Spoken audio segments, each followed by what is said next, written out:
తాకట్లో ఉన్న మీ బంగారాన్ని విడిపించి ఆ రోజు ఆన్లైన్ రేటుకి కొంటాం. Sharma gold company. నమస్కారం, వెల్కమ్ టు సుమన్ టీవీ. నేను గీతాంజలి. ప్రస్తుతం మనతో పాటు రాజన్ నంబూద్రి గురుస్వామి గారు ఉన్నారండి. వారు ప్రముఖ ఆధ్యాత్మికవేత్త. వారితో మాట్లాడదాం.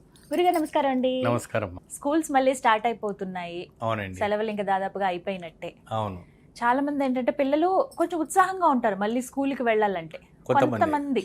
కానీ ఇంకొంతమంది మాత్రం అబ్బా ఇప్పుడు స్కూల్కి వెళ్ళాలా, ఇన్ని రోజులు ఇంకా సెలవుల మూడ్లోనే ఉంటారు. అవునండి. అలాగే కొంతమంది పిల్లలు ఏంటంటే బాగా బద్దకించేస్తూ ఉంటారండి. చదవాలంటే మొండి పట్టు, మేము చదవము అని చెప్పి ఎంత ట్యూషన్లు పెట్టించినా అమ్మ నాన్న కష్టపడి చదివించినా కూడా తెలివైన వాళ్ళే కానీ చదవరు. అది చాలా మంది పేరెంట్స్ ఇచ్చే కంప్లైంట్.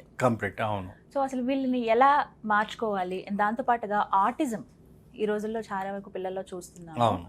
ఈ సమస్యలు తీరాలంటే అసలు ఎటువంటి పరిహారం ఉందండి వీళ్ళకి? ముందుగా శ్రీ మహాగణపతి దేవతోభ్యో నమః. చూసే వంటి ప్రేక్షబంధులకి నమస్కారం, సుమన్ టీవీ ప్రేక్షకులకి నమస్కారం.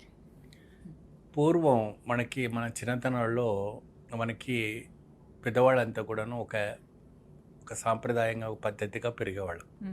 అప్పట్లో మనకి ఇటువంటి ఫోన్స్లో కానీ అటువంటి ఏం అలవాట్లు లేవు కాబట్టి చక్కగా పద్యాలతో కానీ మంత్రాలతో కానీ నమస్కార శ్లోకాలతో కానీ మనం ప్రారంభించేవాళ్ళం. సో అప్పట్లో ఏంటంటే ఎక్కువగా ఎంటర్టైన్మెంట్ అనేటప్పటికి ఏముంది, అమ్మమ్మ ఇల్లు అంటేనే చాలా శ్రేష్టం. అంతే, ఎన్ని ఊరికి వెళ్ళి తిరిగి వచ్చినా అమ్మమ్మ ఇల్లు అన్నట్టే వాళ్ళకి దానంత సంతోషం, దానంత ప్రపంచం ఏది ఉండదు. తిరిగి రావాలంటే కొద్దిగా దుఃఖం ఉంటుంది. మళ్ళీ తిరిగి వెళ్ళిపోవాలి, మళ్ళీ మమ్మీ వాళ్ళ దగ్గర పోతే బడికి వెళ్ళాలి, స్కూల్కి వెళ్ళాలి అని ఒక బద్ధకస్తం రావటం అనేది కనపడుతూ ఉంటుంది. అది అందరి పిల్లల్లో ఒక చాతసం. కానీ ఇప్పుడు ట్రెండ్ మారింది. ఇప్పుడు ఏంటంటే అవుట్ ఆఫ్ సిటీస్కి వెళ్ళిపోవడం, స్టేట్స్కి వెళ్ళిపోవటము, మరి అనేక రకమైనటువంటి ప్యాకేజెస్ వచ్చేసాయి కాబట్టి కుళ్ళు వెళ్ళటం, మనాని వెళ్ళటం, ఇటువంటివన్నీ ప్రదేశాలకు వెళ్ళి ఎంటర్టైన్మెంట్ చేయటం అనేది జరుగుతుంది. ఇప్పుడు అమ్మమ్మ ఇల్లు లేదు, నానమ్మ ఇల్లు లేదు కాబట్టి ఈ యొక్క ఎంటర్టైన్మెంట్ అనేది చాలా ప్లస్ అది కాకుండా మొబైల్కి అడిక్ట్ కావటం, చాలా మొబైల్కి బాగా అడిక్ట్ కావటం, ఇంకా తల్లి తండ్రి మాట దూరము, ఇంకా టీచర్స్ మాట అస్సలు వినకపోవటం, ఇలాంటివన్నీ కూడా బాగా జరుగుతుంది. దాంట్లో బాగా మొండి పట్టు రావటం అనేది జరుగుతుంది.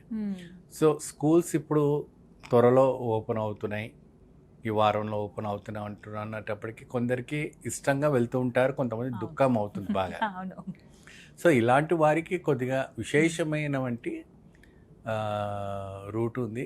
వాళ్ళకి ఖచ్చితంగా ఈ యొక్క మంత్రము, ఈ యొక్క స్వామివారి పటం పెట్టుకుని పూజ చేయటం వల్ల విశేషమైనటువంటి ఫలితాలు రావడానికి మంచి ఆస్కారం. ఏంటి అప్పుడు స్వామివారు హయగ్రీవ పటికం అంటే హయగ్రీవ స్తోత్రాన్ని కానీ హయగ్రీవ పటాన్ని పెట్టి పూజించడం కానీ స్వామివారి స్తోత్రం చెప్పడం వల్ల మంచి ఒక ఫలితం రావడానికి ఆస్కారం అనేది కనపడుతుంది. సో ఇది మనకి ఒకవేళ బుక్ల ద్వారా దొరుకుతుంది, యూట్యూబ్లో కూడా మనకి గూగుల్లో మనకి సెర్చ్ చేస్తూ దొరుకుతుంది. హయగ్రీవ స్తోత్రాన్ని పిల్లలకి వినిపించిన, వాళ్ళతో చదివిపిస్తే వాళ్ళకి అతీతమైనటువంటి జ్ఞాన ప్రసన్నం అవుతుందని ఒక ఇతిహాస పురాణాలు మనకు చెప్పడం అనేది జరుగుతుంది. ఆ రోజుల్లో శ్రీరామచంద్రపుత్రుడైనటువంటి లవకుశులు కూడా హయగ్రీవ స్తోత్రాన్ని పట్టేసి వాళ్ళు అంతటి మహనీయులు అయినట్టుగా మనకు ఆధారణాలు పురాణాలు అన్నీ మనకు చెప్పబడుతున్నాయి. సో ఇటువంటి వీళ్ళకందరూ కూడా మంచి జ్ఞానము ప్రసన్నం కలగాలంటే హయగ్రీవ స్తోత్రాన్ని చదవటం వల్ల చాలా అద్భుతం. అదే విధానంగా మా సరస్వతి దేవి యొక్క మూలమంత్రం, సరస్వతి వరదే కామరూపిణి విద్యారంభం గరిష్యామి వరసిద్ధి అన్నట్టుగా ఆ అమ్మవారి యొక్క మంత్రాన్ని కూడా చక్కగా బోధించి చేస్తే చాలా అద్భుత ఫలితం లభిస్తుందండి. స్కూల్ పిల్లలకి ప్రారంభించేటప్పుడు ముందుగా సరస్వతి ఆలయానికి తీసుకెళ్ళండి.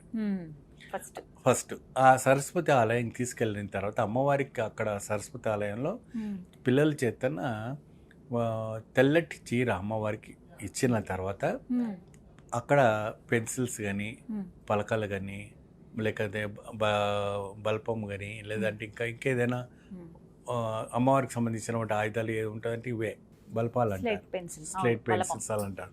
అవన్నీ కూడా పుస్తకం ఇవి అమ్మవారికి పెట్టి అర్చన చేసి అక్కడ ఒక 11 మంది పిల్లలకి స్కూల్లో ప్రారంభించే ముందు 11 మంది పిల్లలకి దానం చేయించేసి 12వ పుస్తకం ఏదో అది ఇంటికి తీసుకురావాలి. అది అమ్మవారి దగ్గర పెట్టి ఉంటుంది కాబట్టి అది ఇంటికి తీసుకొచ్చేసి దాంతో వీళ్ళకి చదువు అంటే మా అబ్బాయి 10th అండి, ఇప్పుడు 10th అబ్బాయి కూడా చేయవచ్చు అంటే 10th కాదు, డిగ్రీ అబ్బాయి అయినా కూడా చేయవచ్చు. ఓ డిగ్రీ ఇంజనీరింగ్ చదువుతున్న అబ్బాయి అయినా సరే చదువుతున్నాడు కదండి, పుస్తకం పెన్ను అందరికీ శ్రేష్టమే. అవును. అయినా కూడా ఎంతటి హైయెస్ట్ పొజిషన్ ఉన్నా వాళ్ళకి కాలేజ్ కానీ ఇంటర్ కానీ 10th కానీ ఇంకేదైనా కూడా ఏదైనా ఉన్నారు, పొజిషన్లు ఉన్నారు. ఎల్కేజీ నుంచి ఇంజనీరింగ్ వరకు ఎవరైనా కూడా అబ్బాయి అమ్మాయి తల్లిదండ్రులకు ఎప్పుడు చిన్నపిల్లలే, వాళ్ళు ఎప్పుడు కూడా సరస్వతి దేవికి సుపుత్రులే. కాబట్టి అమ్మవారి ఒక అనుగ్రహం ఉంటే ఇంకా అద్భుతమైన ఫలితం. ఇలా ప్రతి సంవత్సరం కూడాను ఖచ్చితంగా స్కూళ్ళు ప్రారంభించే ముందు చేసుకుంటే చాలా అద్భుతమైన ఫలితం.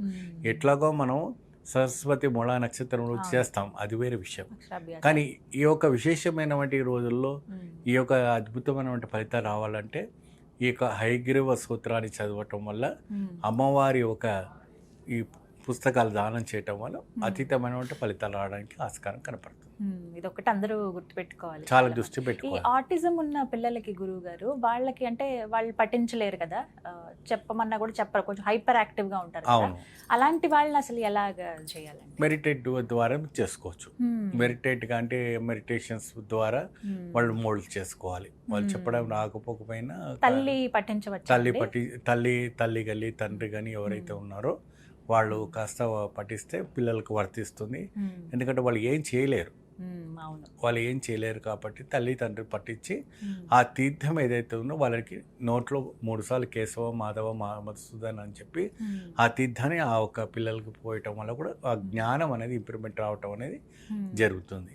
సో ఏ పూర్వజన్మ చేసుకున్న కర్మనో ఆ రకమైన ఫలితం రావటం జరుగుతుంది. కాబట్టి ఈ జన్మలో కూడా ప్రత్యేకంగా హయగ్రీవ సూత్రాన్ని చెప్పి అమ్మవారి మంత్రాన్ని పఠించి ఆ తీర్థాన్ని ఆ బాబు కానీ అమ్మాయి కానీ పఠిస్తే ఒక జ్ఞానం అనేది ప్రసన్నం అవుతుంది.